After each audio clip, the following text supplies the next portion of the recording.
Hello everyone, welcome back to my channel and my videos. তো happy new year সবাইকে। তো কেমন আছেন সবাই? আশা করি সবাই ভালো আছেন। আজ সকালে মনে হলো একটু ধনেপাতার আচার বানাই। এই প্রসেসিংটা আমার আগে থেকেই জানা ছিল, তাই সকালে আমাদের সবজির মাঠ থেকে ধনেপাতা তুলে নিচ্ছি। আমি এখানে নিয়ে নিয়েছি নুন,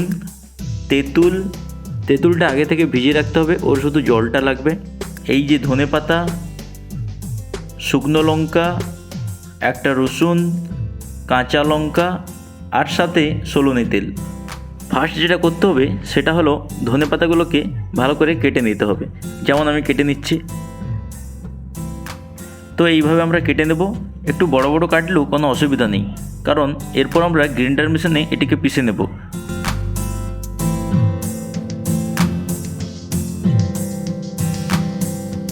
তো বন্ধুরা, দেখতেই পাচ্ছেন আমি একটা থালাতে সবগুলো জিনিস সাজিয়ে নিয়েছি যেগুলো এতে লাগবে। এই যে চলে এসেছে গ্রাইন্ডার মেশিন। এরপর গ্রাইন্ডারে এক মগে ধনেপাতাগুলো দিয়ে দেবো। আমি এখানে ছোট মগটা নিয়েছি, কারণ আমি আচারটা অল্প বানাচ্ছি। তো বন্ধুরা, দেখতেই পাচ্ছ আমি ভর্তি করে ধনেপাতা দিয়ে দিয়েছি। এবার এটা গ্রাইন্ডিং করব। ধনেপাতাগুলো ভালো করে পিষা করার জন্য আলাদাভাবে ফ্রেশ জল না দিয়ে আমি ওই এক বাটি তেঁতুল জলই দিয়েছিলাম। প্রথম ধনেপাতাটা পিষা হয়ে যাওয়ার পর ওর সাথেই কাঁচা লঙ্কা, শুকনো লঙ্কা আর রসুন একসাথে পিষে নিয়েছি। তো বন্ধুরা, আমার ধনেপাতা আর বাকি উপাদানগুলো পিষা কমপ্লিট। এরপর যেটা করতে হবে, একটা কড়াই নিতে হবে, আর এই যে ধনেপাতা সাথে কাঁচা লঙ্কা, শুকনো লঙ্কা, রসুনের যে পিষাটা সেটা, আর সাথে থাকবে নুন আর চিনি। এরপর কড়াইয়ে সলনির যে সরষে তেলটা পরিমাণ মতো নিয়ে নেব। তারপর ওভেনটা জ্বালিয়ে নেব। তারপর কড়াইয়ের যে তেলটা খুন্তির সাহায্যে চারিদিকে লাগিয়ে নেব। কড়াইয়ের তেল গরম হলেই ধনেপাতার পিষাটা কড়াইয়ে দিয়ে দেব।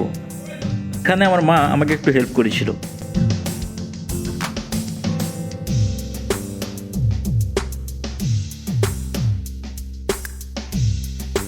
এবার ওভেনটা মিডিয়াম ফ্লেমে রেখে দিতে হবে এবং হালকা হালকা নাড়তে হবে। তারপর পরিমাণ মতো লবণ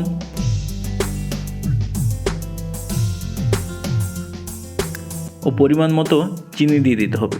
দেখবেন লবণটা যাতে বেশি না হয়ে যায়, কারণ লবণ বেশি হয়ে গেলে তিতা ভাব আসতে পারে। আর চিনিটা মিডিয়াম রাখার চেষ্টা করবেন। তারপর 5 থেকে 7 মিনিট রেখে দিতে হবে, মাঝে মধ্যে নাড়তে হবে।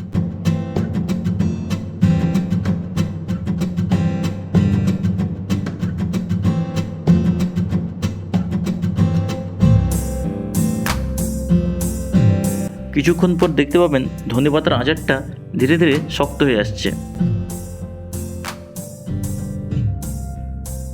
তো বন্ধুরা, দেখতে পাচ্ছ 5 মিনিট পর কতটা শক্ত হয়ে গেছে। তো আরও একটু শক্ত হয়ে যাবে, তারপর এটাকে নামাবো। তো বন্ধুরা, একদম পারফেক্ট হয়ে গেছে। এবার এটাকে নামিয়ে নেব। তারপর একটা পাত্রে হালকা সরষের তেল দিয়ে নেব। তারপর সরষের তেলটা পাত্রের চারিদিকে লাগিয়ে নেব। আমি যেহেতু অল্প আচার করেছি, তাই পাত্রটি ছোট নিয়েছি।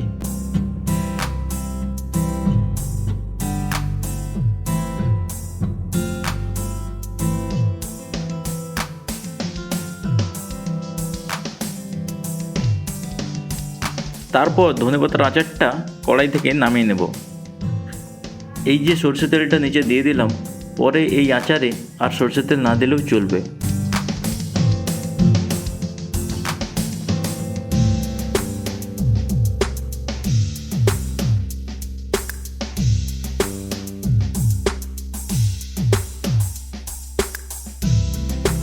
তো বন্ধুরা, দেখতেই পাচ্ছ সুন্দর করে ধনেপাতার আচারটা পাত্রে রেখে দিলাম।